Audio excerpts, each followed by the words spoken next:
¿Qué tal? ¿Cómo están amigos y amigas de Narrativas? Como siempre un gusto, como siempre un placer que nos acompañen en esta oportunidad con estos dos gigantes del análisis, de la opinión, mi querido Federico Bonazo y mi querido Ricardo Valderas, para entrarle de lleno a temas que se han venido generando en los últimos días, en las últimas horas, desde el asunto Donald Trump, lo que ha dicho Donald Trump en estas últimas horas, la respuesta por parte de Claudia Sheinbaum, pero ojo también los medios de comunicación que otra vez empiezan a tomar protagonismo a raíz, uno, de un informe que se da a conocer hace 15, 20 días, en donde se dice, estos son los medios más desprestigiados, Televisa, Televisión Azteca, Latinos.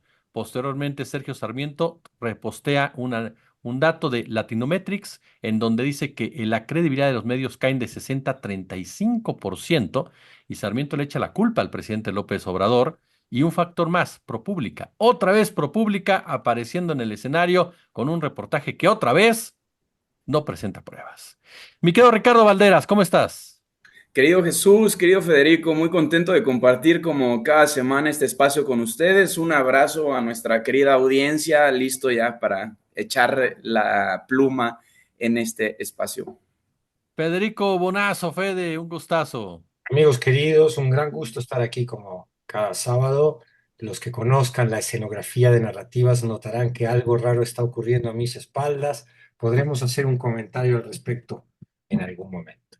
Yo creo que hay que arrancar con eso. Dinos, ¿dónde está tu batería, mi querido Federico Bonazo? Mi batería está abajo en la sala, toda microfoneada, porque vamos a empezar a grabar en la sala de mi casa, gracias a la solidaridad familiar. El tercer disco del Juguete Rabioso, primicia para narrativas. Aquellos amigos y amigas de la audiencia de narrativas que están aquí por razones políticas y no musicales, deben saber que este chavo que les habla es antes que otra cosa un rockero que tuvo una banda llamada El Juguete Rabioso, que entró en hibernación por ahí del año 2000 y está de regreso. No sé muy bien para qué, pero soy profundamente feliz. Es de lo más importante, querido, hacer las Así. cosas que nos hacen felices, en definitiva. Oigan, pues entrando, antes que otra cosa, muchas felicidades, querido Fede, y estaremos muy, pero muy pendientes de esa nueva producción que será magistral como todo lo que tú, todo lo que tú realizas, querido amigo. No, oigan, a ver, entrando en este punto, Ricardo, los medios de comunicación, ¿cómo entender el papel de los medios de comunicación y estos datos que en el papel tendrían que preocupar mucho a las personas que están detrás de esos medios de comunicación? La pérdida de credibilidad, de confianza por parte de la ciudadanía, es decir, por parte de sus propias audiencias. Creo que lo primero que hay que comprender es que el fenómeno de los medios de comunicación se encuentra en una especie de transición entre quienes generan audiencias vía redes sociales, es decir, la digitalización de la información, eh, que al mismo tiempo genera una especie de estructura para la democratización, porque aquí hay algunos juegos que hay que discutir previo a hablar de la democratización de la información gracias al Internet. Creo que Internet es infraestructura y la democracia una práctica humana. Bueno, esto no se ha dialogado en los medios de comunicación, dicho por lo cual nos encontramos con un montón de productos que estaban principalmente destinados a los canales tradicionales y que ahora tienen la encrucijada de decidir entre si estos productos comunicacionales tienen el mismo impacto o la misma relación con las audiencias que lo pudiera tener algo nativo digital, por decirle de alguna manera. Esto en materia de infraestructura o de formato. Segundo, este tweet que Sarmiento replica es un fragmento de un estudio que realiza el Instituto de Reuters, que es una agencia internacional que se dedica principalmente a hacer análisis sobre medios de comunicación. Y este tipo de informes es frecuente en la agencia Reuters. No solo es un medio de comunicación, también a veces funciona como un espacio de formación para periodistas de todo el mundo. Incluso tienen este tipo de, digamos, métricas para poder generar tendencias respecto a qué está ocurriendo con los medios de comunicación. ¿Qué veo yo en este escenario? Un fenómeno muy claro, la aparición de López Obrador en la mañanera. Suena muy loco así solo suelto, pero me voy a tratar de explicar. Cuando llega López Obrador a la presidencia de la República, la discusión era la primera, o la discusión en las redacciones en las que yo he tenido la fortuna de participar, se dialogaba respecto a cómo competíamos con audiencias, con otros medios de comunicación. Hablábamos, por ejemplo, de temas sustanciales como la primicia, la inmediatez. Sin embargo, nadie vio venir que un presidente de la República se iba a volver uno de los influencers más importantes de su generación, incluso iba a ser premiado o por lo menos nominado a premios internacionales por su modo tan peculiar de generar información pública, y entra pues, este agente que nadie había medido y que rompe con las lógicas de la tradición de los medios de comunicación. Voy a tratar de explicar un poquito cómo funcionaban. Los medios de comunicación generalmente tenían condiciones para pagar un par de salarios y levantar una unidad de investigación. Caso Universal, Excelsior, en algunos casos El Informador, el Diario de Juárez. Es decir, dependiendo de la región, había, digamos, un medio de comunicación que tenía esta estructura. Los reporteros y reporteras que iban tras la nota diaria, que era el registro de lo que ocurría en los discursos de los políticos, en las agendas de las organizaciones de la sociedad civil, los movimientos campesinos, urbanos, populares, todo esto registrado en las primeras planas o en los primeros minutos de los noticieros de toda la nación. Y al mismo tiempo había un área específica de algunos loquitos que nos encontrábamos en el escritorio y que solo salíamos a campo o solo salimos a campo cuando estamos investigando un caso en particular. Generalmente trabajábamos con hipótesis propias o trabajamos tratando de poner en discusión en la opinión pública las propias hipótesis de los políticos. Es decir, si salía el presidente de la República a decir que el salario mínimo había aumentado y tú ya no preguntabas, como lo hacen los periodistas de a pie, a un lado y al otro si el salario mínimo había aumentado o no, sino nuestro trabajo transmuta y lo que teníamos que hacer era pues ver cuánto estaba recibiendo la gente y salir con nuestras propias pruebas, nuestros propios argumentos, a tratar de contrarrestar esta hipótesis o el discurso oficial, por decirle de alguna manera. Cuando llega López Obrador a la presidencia de la República y las discusiones centrales en toda la nación empiezan a emerger desde Palacio Nacional, también emergen un montón de comunicadores y comunicadoras que su trabajo era únicamente replicar el discurso de López Obrador en la presidencia de la República, robando la audiencia de alguna manera de estos medios de comunicación que trataban de estar en la inmediatez, de tratar de llenar sus noticieros de mañana, tarde y noche con esta famosa breaking news, ¿no? O la noticia de impacto del momento, algo que era tan importante que tenía que analizarse en el discurso público. De tal modo que esta ingeniería de la mano del equipo de comunicación del obradorismo logra modificar, y los medios de comunicación no saben qué hacer, porque los grandes mensajes emergen de Presidencia de la República y concentra también las unidades de investigación en Presidencia de la República. ¿Qué ocurre? Nos damos cuenta que mucha de la información no eran las hipótesis de los periodistas, no eran las contrahipótesis de los políticos, sino en muchos de los casos eran intereses que respondían simplemente al capital. Es decir, había personajes que mandaban a sus periodistas a Presidencia de la República con la consigna de cuestionar tal o cual suceso de la vida pública, más allá de lo que el periodista o la periodista tuviera interés en reflejar. Esto genera una ruptura entre quienes yo denomino el precariato de los medios de comunicación, es decir, la base trabajadora, y quienes gestionan los fondos, porque quienes gestionan los fondos ya no tenían manera de monetizar, sus impresos ya no se vendían porque qué validez puede tener o qué interés puede generar en una audiencia algo que dijo un político que no está sujeto a derecho de réplica. ¿Qué interés pudiera tener algo que dice un político de manera inmediata si la gran tribuna ya era Presidencia de la República? Entonces empiezan a tener una discusión que no contempla a la base trabajadora de los medios de comunicación, y es una discusión que se mantiene cupular, es decir, se dividen los medios hegemónicos, Televisa, el Reforma, el Universal, para discutir sobre cuál va a ser la tendencia o el eje de trabajo de los periodistas, quienes de la noche a la mañana muchos se vieron en la penosa necesidad de empezar a trabajar bajo consigna. Esto no lo digo yo, hay reportes de Asamblea Tenemos que Hablar, hay reportes en el Mecanismo Nacional de Protección a Periodistas, hay un montón de elementos que son, digamos, evidencias preliminares de que la discusión, luego de que el obradorismo ocupa el espacio de discusión pública, cambian las dinámicas. Esto no es nuevo y los y las periodistas podemos sobrevivir a esto. Muchos de nosotros decidimos publicar en otros espacios algo que estábamos trabajando y que nuestra casa editorial rechazaba. Esta es una práctica que se hace de toda la vida. Sin embargo, como a nosotros, digamos, no nos afectaba de manera directa, sino afectaba a las arcas de quienes capitalizaban, se empezaron a generar otro tipo de acuerdos. Y, por ejemplo, podemos ver ahora a Enrique Alfaro Ramírez presumir una portada de Newsweek que nadie quiso firmar.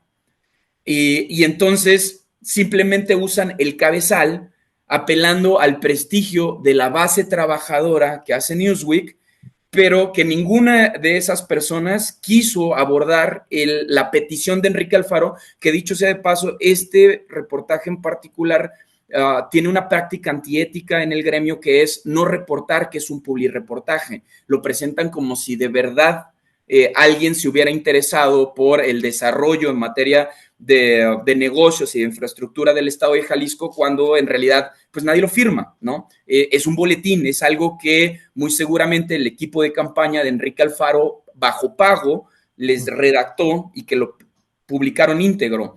De otra manera hubieran puesto el nombre y apellido del periodista que le pareció interesante el crecimiento de Enrique Alfaro en el estado de Jalisco.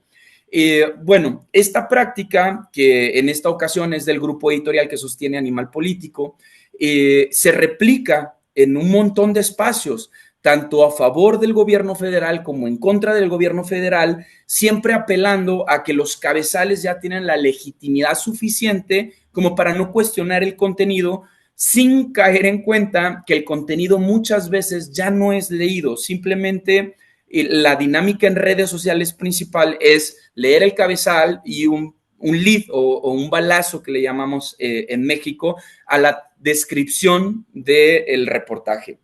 Esto al mismo tiempo tiene la discusión respecto a si se van a impulsar desde los medios hegemónicos la especie de presión que se ha ejercido a través de la historia de los dueños de los medios de comunicación. ¿Qué quiere decir esto? Si tú no me das publicidad oficial, yo voy a hacer periodismo bajo encargo. Y esta problemática tiene una salida, amigo.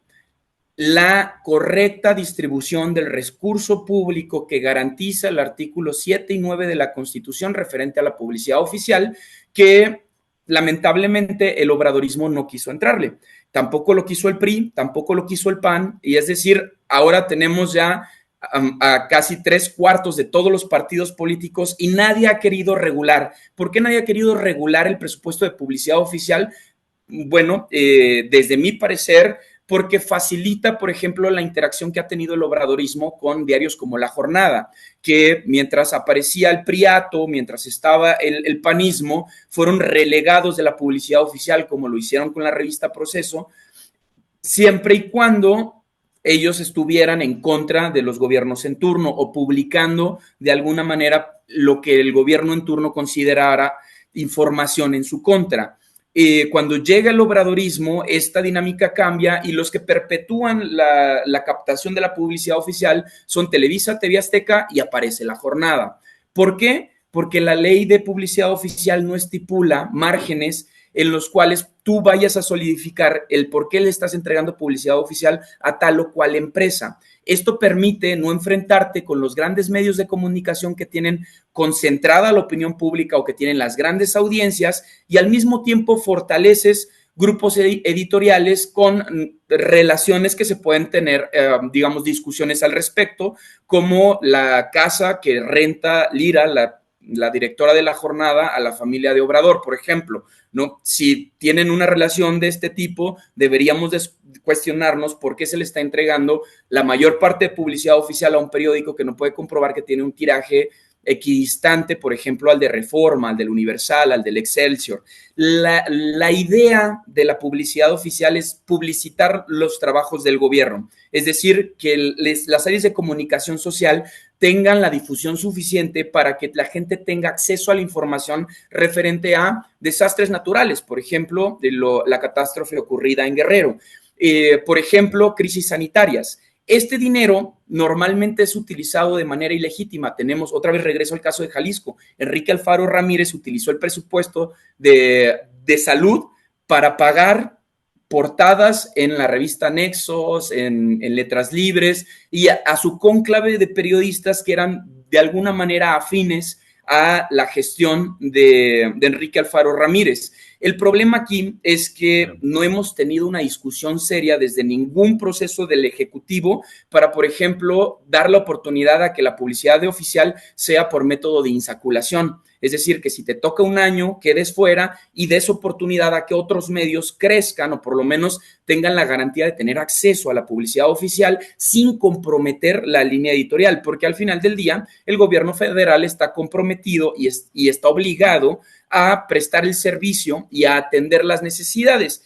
Esto es una discusión grande y parece que estoy aventando todo al obradorismo y no es así, es un problema longevo que tiene la concentración del espectro de radio y televisión. Esto ni siquiera contempla radio y televisión, estoy hablando de medios impresos, porque lo otro está concesionado, es decir, se dejaron abiertas tantas guerras en contra de los magnates de medios de comunicación que al mismo tiempo tienen otras empresas, que resulta muy complejo en mitad de la gestión del Estado tratar de regular la publicidad que se le da a los medios de comunicación. Esto hace que los gobiernos en turno prefieran simplemente no abordarlo. Querido Fede, vivimos una especie de nihilismo narrativo en cuestión de los medios de comunicación, es decir, con esta pérdida de confianza y comparte lo que nos decía Ricardo, de esta especie de pérdida de confianza absoluta, o si no absoluta, por lo menos de gran proporción en ciertas maneras. El micrófono, Fede. Perdón, sí. Bueno, primero un comentario. Sí, primero sí, creo que vivimos un nihilismo de respuesta a ciertas narrativas que se están derrumbando. Y luego, rápido comento, felicito a Rick por su intervención anterior, porque es evidente que este tema lo apasiona y sabe muchísimo de él, porque dejaste abierta una cantidad de preguntas maravillosas que creo que da para un episodio en sí de narrativas que nos refiramos a la 4T y los medios de comunicación, o a los gobiernos de izquierda y los medios de comunicación. Es decir, en el sentido de dónde podemos interpretar que una maniobra de apoyo a un medio de comunicación puede ser entendida como un chayote indirecto. ¿Tiene derecho el gobierno a escoger o no a escoger dónde coloca los recursos del presupuesto de publicidad federal? Tiene derecho también a penalizar de alguna manera políticamente o económicamente a los que son abiertamente sus enemigos. No olvidemos que muchos medios de corporación están dirigidos por los intereses económicos más conservadores, cerriles y nefastos. Entonces, ¿el gobierno tiene o no derecho también a decir, pues no, ahora no va la lana para allá? A la vez al gobierno le interesa que esos públicos, esas audiencias ya muy compradas por la idea de estas narrativas, sobre todo conservadoras de la derecha, que son las que permean este tipo de medios, sean confrontadas. Entonces, bueno, abriste, querido Rick, una conversación fascinante. Te felicito por la pasión con la que expusiste. Yo creo, volviendo a tu pregunta, querido Jesús, que sí, que hay un derrumbe de muchas narrativas. Vayamos al New York Times para hablar con ejemplos y no irnos por las nubes. El New York Times, que es uno de los periódicos de mayor tradición en los Estados Unidos y también con enorme impacto en las élites mexicanas que se levantan y leen el New York Times. Muchos leen el New York Times aquí antes que leer cualquier medio o prensa mexicano. Eh, es formador de opinión. En Estados Unidos la nota de opinión, lo que se llama la editorial, es tan vieja como la democracia en aquel país. El New York Times es un periódico que pertenece a una tradición del gran tabloide donde se podía manifestar un periodista que influía sobre la política y eso no estaba mal visto. Yo creo que eso, siempre que se distinga bien entre columna de opinión e información, reportaje y otro tipo de subgéneros del periodismo que están destinados a transmitir la información a la audiencia y no de intentar influir en su pensamiento, se vale. Mientras se distingan, se vale perfectamente. Es una tradición con la que yo estaría de acuerdo, es una tradición democrática. Ahora, eso se ha ido con el tiempo. Este gran periódico que ganó, tiene la mayor cantidad de Pulitzers en la historia de los Estados Unidos, de la prensa de los Estados Unidos, ha ido acompañando una decadencia de la democracia del vecino país del norte, una decadencia en valores, una decadencia que da pie a este nihilismo que tú mencionabas en tu pregunta. ¿Qué quiere decir nihilismo? El no encontrar un sentido en las cosas, el haber perdido la narrativa del American Dream, de democracy and freedom, de que el que quiere puede en los Estados Unidos. Pues no, hay generaciones ya de pobres que vienen acumulando esa condición y dicen, oye, ¿y dónde quedó el American Dream? ¿Y no será que el New York Times es parte de un instrumento de propaganda que a nosotros nos intentó vender una cosa que ya no es?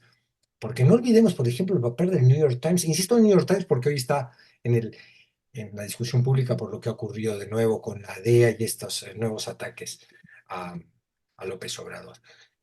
No olvidemos que el New York Times apoyó la tesis de las armas de destrucción masiva en Irak, tesis que permitió que todo el electorado gringo y por tanto sus representantes en el Congreso se sintieran con la autoridad para avalar lo que fue una guerra atroz donde murieron cientos de miles de civiles iraquíes por razones geopolíticas de petróleo y que nada tenían que ver con las armas de destrucción masiva que nunca se encontraron. El New York Times pediría perdón después. Ahora, esa continuidad de perdones pues causa un desprestigio. Y por otro lado, lo que muy bien explicaba Rick, y tú has también tocado como tema muchas veces, Jesús, que es que se ha empezado a sustituir, o si no sustituir, al menos ha empezado a convivir con los grandes medios corporativos tradicionales, un nuevo espacio de deliberación pública, de nuevo periodismo, donde han ascendido, pues YouTube es una herramienta para bien y para mal tremenda, porque hay youtubers que son en fin, propagadores de mentiras, de narrativas falaces, de propuestas de sociedad egoísta y tienen mucho éxito. Que ha sido también Javier Milei, Bolsonaro y tantos de ellos sin YouTube no hubieran podido crecer quizás como crecieron, es decir, se ha colado en los hogares YouTube, mucha gente, y TikTok ni hablar, o sea, mucha gente ve las noticias allí, se informa y genera una opinión propia muchas veces más ahí ya que en lo que son los medios tradicionales, a los que no hay que restarles impacto. Yo me acuerdo en alguna conversación que tuvimos, Jesús, tú nos contabas, a Ricky, a mí, tú que tienes las cifras muy claras del rating, que todavía Televisa, TV Azteca y el Grupo Fórmula, lo que son los grandes medios de televisión y de radio, siguen teniendo a la mayoría del rating, pero que esto está cambiando y por lo menos tendiendo a, a equilibrarse. En ese sentido, convive este nihilismo que tú mencionabas con un cambio de opciones de comunicación, con Sarmiento decía, López Obrador es el culpable de la caída en la credibilidad de los grandes medios en México. Y él no hacía el menor mea culpa.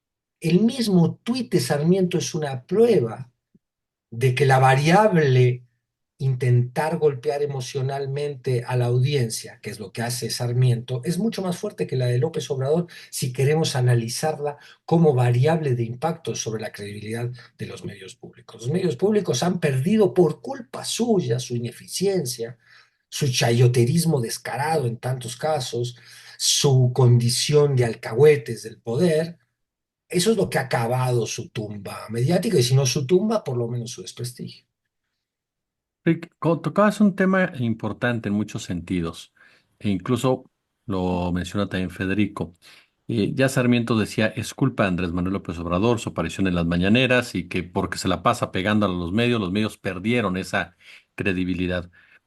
Esta falta de autocrítica esta falta de reconocimiento de los errores propios. Yo aquí te pregunto, ¿qué tanto parte en realidad del periodismo o del periodista o del comunicador, o como en parte lo señalabas, parte de los propios medios de comunicación, que a final de cuentas ahora se desplazan a las redes sociales? Hay que ver la inversión que están haciendo grandes empresas o empresas grandotas ya en canal de YouTube, TikTok, en fin, y que empiezan a generar también sus propias audiencias dentro de ese marco.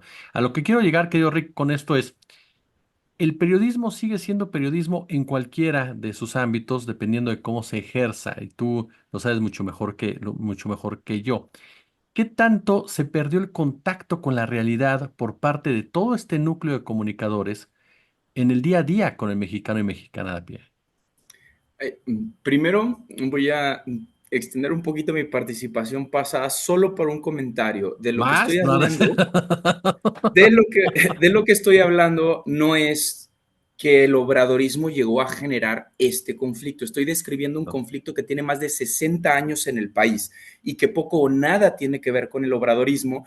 Y en segunda, respecto a tu pregunta, me voy a dar el lujo de robar una frase de Federico, y es que para mí, y estoy totalmente convencido de esto, este tuit de Sarmiento define más la explicación real de lo que está ocurriendo que la publicación de Hispanométrico o cualquier informe de Reuters. ¿Por qué? Porque si estos personajes se hicieron famosos a través del escándalo y analicemos el contenido de Sarmiento, es honestamente, y es una apreciación personal, no es un ataque a Sarmiento, es una crítica a su contenido. Desde mi punto de vista, es indeseable en un medio de comunicación que hable, que trate con respeto a sus audiencias. Entonces, para mí es realmente claro esta falta de autocrítica, y por eso comencé quizá siendo muy duro con tu pregunta, querido Jesús, porque es necesario que sostengamos, que nos agarremos con uñas y dientes de la autocrítica y de la crítica a lo que está mal, no importa si es izquierda, derecha, centro, en el punto en donde se quieran ubicar. El mundo no va a ir mejor si no hacemos un análisis minucioso de cómo están operando y encontramos las debilidades de los aparatos de comunicación, de cómo nos comunicamos entre nosotros y nosotras. No, no es una particularidad solo de los medios de comunicación. Yo creo que es un proceso cultural que, como bien describía Federico, no solo fue el New York Times, había todos los medios de comunicación. ¿Por qué las audiencias de Televisa son las audiencias de Televisa? Porque pasaron años siendo un monopolio. Estas son las consecuencias de un monopolio y por eso se legisla en contra. Las ciudades, los países, las naciones, las culturas van constantemente buscando qué pueden hacer mejor para que toda su población se encuentre en mejores condiciones. Y esto no es ajeno de los medios de comunicación, esto no es ajeno de las discusiones que debamos de tener. Y una cosa que a mí me queda muy claro es que si, por ejemplo, personajes como Loret de Mola se hacen famosos mintiendo, la mentira nunca puede ser ética, por ende no puede ser periodística, porque el periodismo es una categoría aspiracional que siempre implica compromiso con la verdad. Si tú faltas a la verdad por omisión o por voluntad, esto no es periodismo. El tuit de Sarmiento no es periodismo. Lo que hace Sarmiento tratando de dar explicaciones a través de un personaje que nos guste o no cómo se dirige a las personas, pero que efectivamente, pues yo no he visto claro acto de coerción directo desde el gobierno federal a ningún medio de comunicación. Tan es así que a medios como Televisa se les sigue dando dinero, ¿no? Y la cuestión, por ejemplo, como la planteaba Federico, ¿tengo derecho o no de seguir dando? No creo, desde mi perspectiva, que se deba de poner siquiera en discusión una frase que sale de López Portillo: no pago para que te peguen, es que no estás pagando para que te peguen. Esto es un derecho humano. La gente tiene derecho a saber si en serio Carmen Lira es prestamista del gobierno federal a través de una contraprestación, y se tendrán que generar candados para que esto no ocurra. Tenemos derecho a saber que Germán Larrea contaminó el río Sonora. Tenemos derecho a saber quién fue el asesino de los 43 de Ayotzinapa, intelectual y físico. Tenemos derecho a saber lo que ocurre en nuestros países, y para eso es ese presupuesto. No es para que hablen mal o bien de ningún gobierno, es para entender los fenómenos que nos ocurren como nación. Por eso, esta gente como Sarmiento, como Loret de Mola, están tan lejanos de la realidad, porque ellos ven detrás de los medios de comunicación un negocio, no un bien social. Y el periodista siempre va a aspirar a frases como, para ser mejor periodista tienes que ser buena persona. La mentira no puede ser una característica de los medios de comunicación porque es una categoría aspiracional. Tenemos que llegar a la verdad independientemente de a quién incomode o para quién sea fácil de digerir o no. Y esto implica muchas veces un trabajo de autocrítica, que lo que yo veo es que nos está costando cada vez más trabajo en ambos polos, en el gremio periodístico. Tenemos el ejemplo perfecto de Tim Golden, por segunda ocasión, y públicamente decir que no tienes ningunos elementos y salir a presentar un documento, a tocar otra vez base por un elemento secundario, cuando ni siquiera tienes los audios. No prepares y no especules y no generes condiciones para que se hable mal o bien de un trabajo. Los trabajos hablan por sí mismos y este trabajo tiene la falla de origen que no tiene la voz de ninguna de las personas implicadas. Ya salió Mauricio Soto a decir no existen talos audios, yo nunca me junté con la DEA, ¿no? Y ahora se va a tener que ver obligado o a presentar estos audios y violentar el debido proceso o a disculparse. Y en los dos escenarios son terribles, porque quien pierde aquí es el cabezal ProPublica, que era a donde quería ir con el primer comentario. Cada vez va a haber menos cabezales que valgan la pena porque están trabajando como textoservidores, están publicando al mejor postor y esto es peligrosísimo para el acceso a la verdad, es peligrosísimo para el ecosistema de medios de comunicación. Y, sin embargo, yo de verdad estoy convencido de que gente con Sarmiento no van a llegar a esta reflexión, por eso la tenemos que iniciar nosotros. Fede, en el marco de lo que bien señala y brillantemente señala, si me lo permites, mi querido Ricardo, existe la objetividad, es decir, existe la objetividad dentro del periodismo, dentro del análisis. ¡Wow! Ahora sí estamos en terrenos que a mí me fascina hablar. Nos salimos de la coyuntura y vamos a la filosofía. Divina pregunta, divina. Mira, eh, este Neil deGrasse es el heredero de Carl Sagan, este gran divulgador de la ciencia, que hizo la segunda parte del programa, el legendario Cosmos que había hecho Sagan en los 80, se lo hizo ahora, como 20 años después. Hace una distinción que, bueno, divulgando ideas que por supuesto los filósofos, esta pregunta que tú haces se la ha hecho la filosofía desde que nació.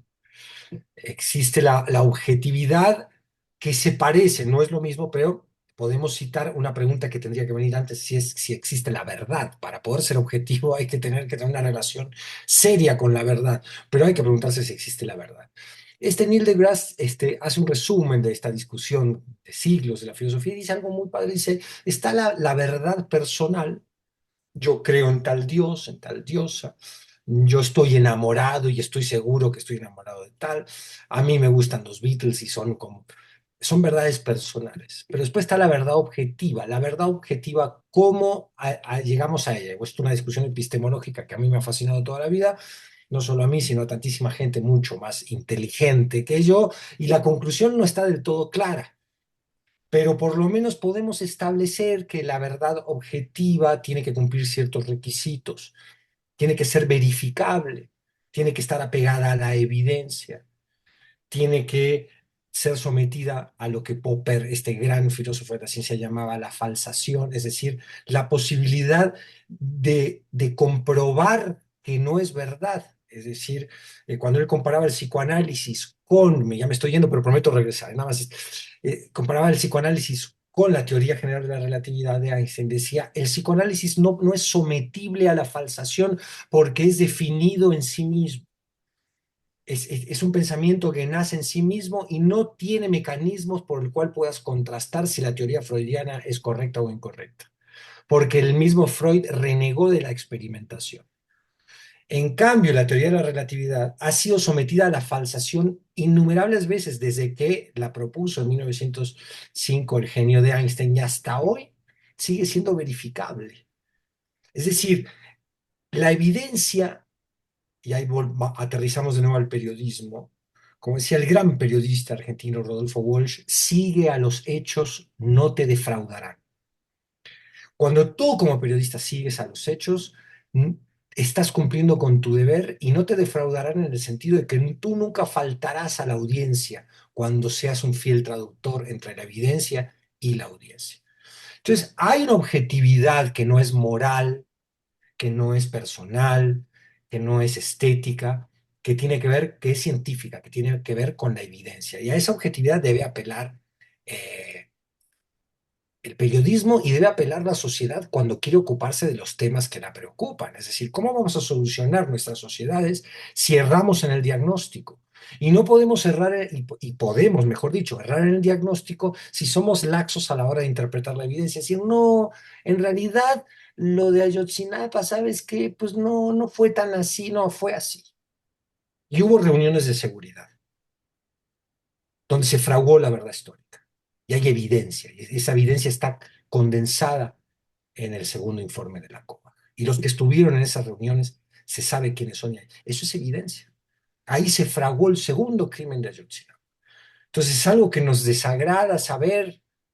Sí, nos desagrada saber, pero esa es la evidencia. Y que están implicadas las fuerzas de seguridad del Estado en el segundo crimen y el primero también, por supuesto, de Ayotzinapa, sí. Y en nuestro pasado reciente, en la Guerra Sucia, en México se lanzaban opositores políticos adormecidos, anestesiados al mar desde las bases militares de Coyuca, igual que hacían los sanguinarios dictadores del Cono Sur.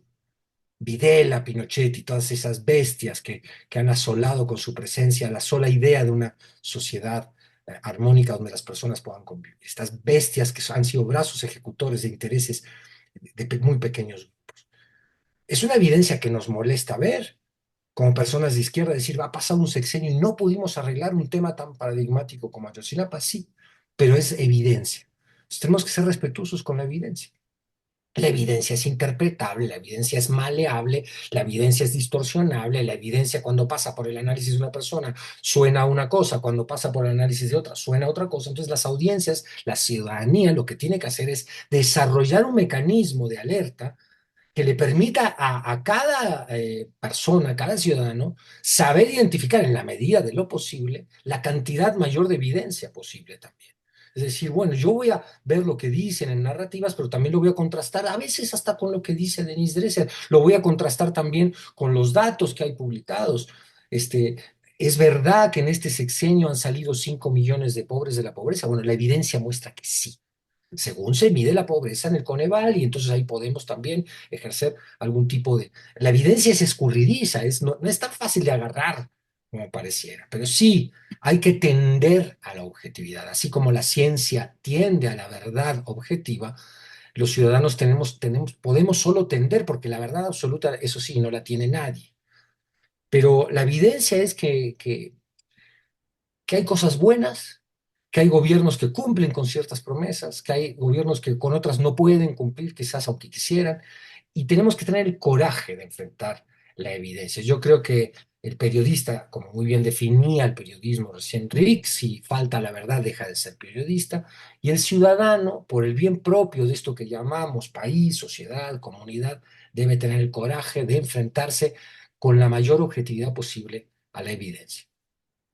Además de que quieras comentar algo, querido Rick, de este punto que mencionábamos, pasando a otro que en realidad va de la mano, porque tenemos en Estados Unidos a un candidato presidencial que es famoso por las mentiras que lanza y por la manera en cómo está manejando este tema precisamente de la verdad y el tema de la objetividad como tal. Alguien que es capaz de decir que en México se están construyendo armas rusas o que en Cuba se está construyendo todo un imperio chino y la gente se lo cree. La gente que está alrededor de él se lo cree, se lo aplaude y aparte de todo lo propaga como tal. Y a lo mejor va a sonar un poco disparatado lo que voy a decir, pero ¿qué diferencia o cuál es la diferencia entre un político como Donald Trump que propaga ese tipo de mentiras como tal y un personaje como puede ser Carlos Alarraqui que también está propagando esas mentiras y su audiencia las están creyendo y las están propagando? ¿Quién es el más culpable? ¿Esos personajes que saltan la verdad o esas personas que quieren que los engañen? Creo que voy a comenzar diciendo que somos sujetos, no objetos. No podemos ser objetivos, por simple definición lingüística. En ese nivel, evidentemente las audiencias somos todos, todas y todes. Y eso implica también la condición de lo inmediato. A diferencia de Al-Arraqui o de Donald Trump, que son gente que tienen el capital acumulado, que son gente que presumen el credencialismo como la carta con la cual se sienten la autoridad de difundir un mensaje, el mensaje siempre será responsabilidad de quien lo emite, no de quien lo recibe. Porque quien lo recibe tiene un montón de condiciones. No sabemos cuánto gana, no sabemos si pudo ir a la escuela, no sabemos si tiene un grupo cercano de apoyo, no sabemos si tiene un contexto con el cual pueda rebotar estas ideas y tratar de problematizar sobre las implicaciones de la difusión de estas ideas. En cambio, Al-Arraqui, a mí nadie me va a venir a decir que no puede pagar por un jefe de redacción, por una persona que de verdad se dedique a esto y que le diga, no puedes salir al aire a decir cosas sin sustento porque generas pánico. Y el pánico sirve únicamente para tus intereses, no para la información. Hablemos un poco sobre las promesas de Donald Trump, por ejemplo, ¿no? El famoso muro. ¿Qué implicaciones tiene la narrativa de construir un muro y que los mexicanos los íbamos a pagar? Bueno, la primera vez que él lo dijo, hubo un estudio en Guadalajara que hizo un modelo en 3 dimensiones inspirado en la arquitectura de Luis Barragán. Imaginen la aberración de esto. Había un despacho de arquitectos que estaban no solo apoyando discursivamente a Donald Trump, apelando a una licitación para dañar a las personas en situación de movilidad humana y que no puedan tener acceso a la libre movilidad, sino que trataron de hacerla ver bella, de acercarla a las interpretaciones de la belleza que tenía Luis Barragán, y entonces presentaban un muro con planicies, espejos de agua, color rosado con amarillo, que tenía unas escaleras para que los norteamericanos pudieran ver hacia México, no así de México hacia Estados Unidos. Es decir, las implicaciones son la de la polución, generan contaminación en el ambiente, fortalecen los discursos de odio, los discursos separatistas, los discursos que terminan por segregar a la población y ahora sí apelar al sálvese quien pueda, en donde los valores, las categorías aspiracionales ya no tienen sentido. Ya no tiene sentido que una empresa diga no voy a participar en un genocidio como Cemex en Palestina. Ya no va a tener sentido que una empresa diga no voy a contaminar el agua de todo un estado como Germán Larrea con Grupo México en el río Sonora. Es decir, este aparato es el que funciona a los grandes poderosos, a los grandes capitales para fortalecer su idea de que debe de haber alguien por encima que tome las decisiones por comunidades enteras sin importar a quién separan, a quién discriminan, a quién violentan y con el único objetivo de seguir acumulando capital. El problema sigue siendo de la distribución de riqueza y a donde apuntan estos personajes es a la hipercapitalización, generando enemigos imaginarios. Donald Trump ya impulsó un discurso LGBT-fóbico, ya aseguró que de llegar a la presidencia van a desaparecer del gobierno muy a la Milei palabras como enfoque de género, como interrupción legal al embarazo. Es decir, lo primero que hacen es fortalecer la idea supremacista a través de sus discursos, replicado por sus voceros no dichos, como en Estados Unidos pudiera ser New York Times, en México Al-Arraqui o Latinos, y de esta manera difundir este mensaje y tratar de darle una categoría de lo cotidiano.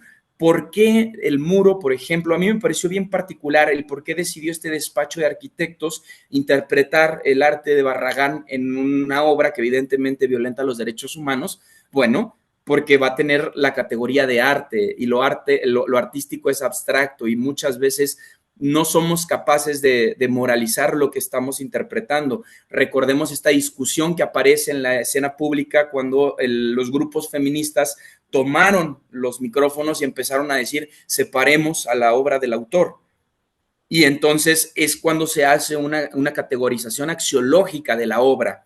Es decir, el momento en el que se está realizando la obra, qué está ocurriendo, qué nos está queriendo transmitir y por qué. ¿Por qué llevar lo bello, lo estético, a algo que violenta los derechos humanos? Bueno, pues para naturalizarlo. Yo, Federico, a ese paso voy, a ese punto también quiero profundizar contigo. Ahorita bien lo mencionaba Ricardo en esta intervención. Ya de que quieras agregar algo de lo que menciona. Eh, particularmente el tema, y entrando ya más también a la política, la relación de Trump con Claudia Sheinbaum. Claro, falta mucho todavía en Estados Unidos. Yo les soy honesto a ambos. Yo soy enemigo de decir ya ganó Donald Trump. Me parece que después de la convención de agosto podremos empezar a ver realmente cómo están las cosas cuando ya hayan bajado a Biden, que es una realidad que lo van a bajar. Pero, y ese antitrumpismo se presenta y está ahí mucha gente que es antitrump, que está esperando un candidato competitivo. Y mi punto, pero quiero entrar en ese señalamiento de ¿qué tanto Trump puede lidiar con Claudia Sheinbaum o Claudia Sheinbaum con Donald Trump en un concepto como el que hemos visto? Trump es un hombre mentiroso, es un hombre bravucón, es un hombre bully, es un hombre cercano al perfil de Milley incluso, y Sheinbaum es una mujer muy meticulosa, muy política, muy clara en cada uno de sus conceptos. ¿Tú ves complicaciones en cuestiones ya de esta relación entre Trump y Sheinbaum? ¿Cómo crees que tendría que ser? Las veo, pero siento que muchas de las amarguras que le va a producir Trump, que muy probablemente vaya a ser el presidente de los Estados Unidos los próximos 4 años, a partir del noviembre próximo, Claudia se las va a guardar, estas amarguras. Va a tener la capacidad, el consejo, el consejo de López Obrador y su entorno político, la serenidad para saber guardárselas.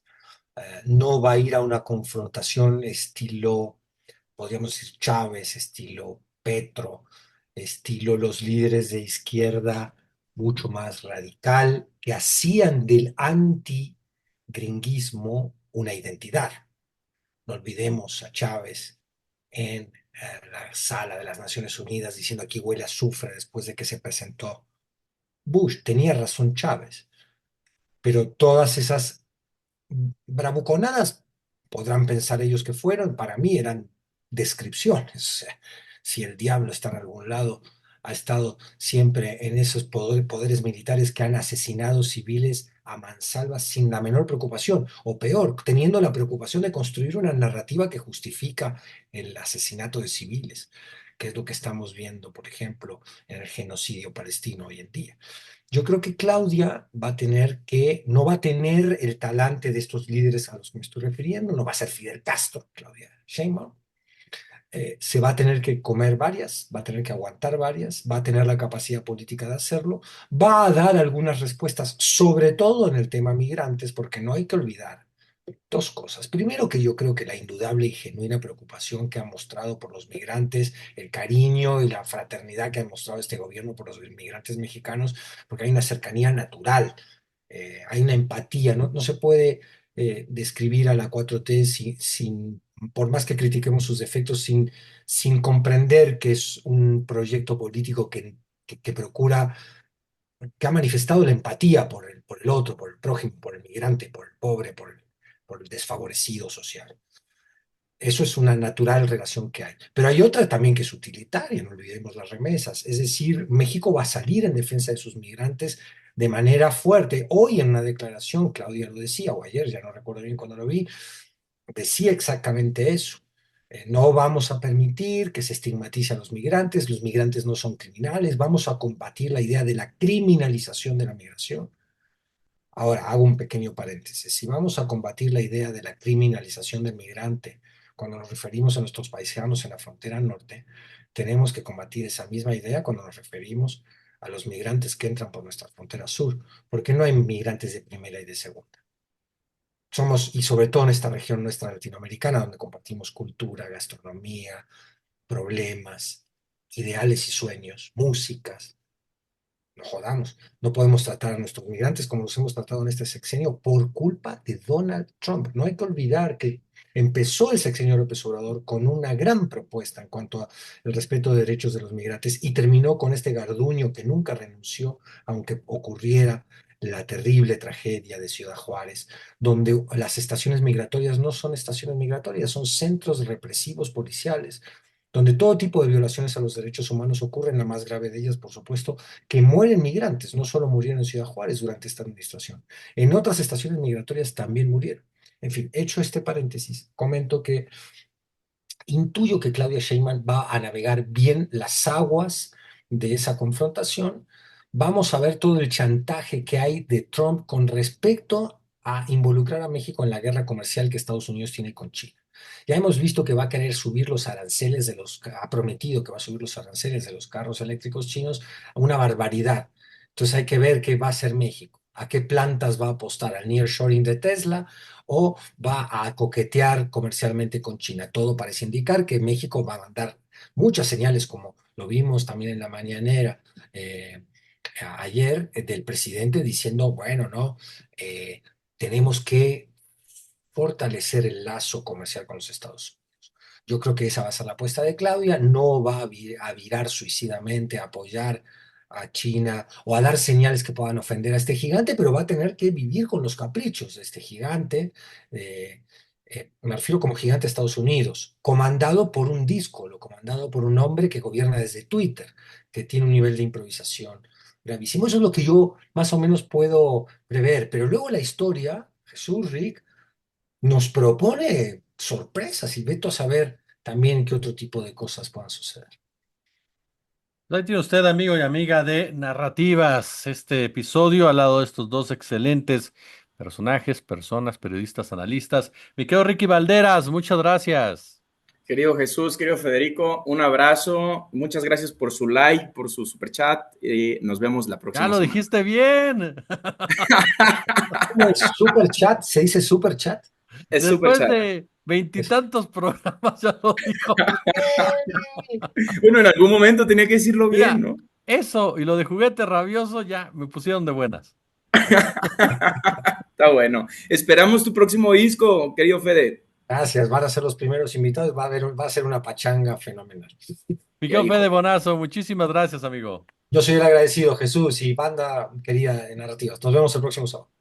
Ahí tiene usted la información. Como dice Ricardo Valderas, échele super chat, échele super gracias. Únase, por supuesto, al canal. Y ya lo sabe, como siempre, un gusto, como siempre, un placer.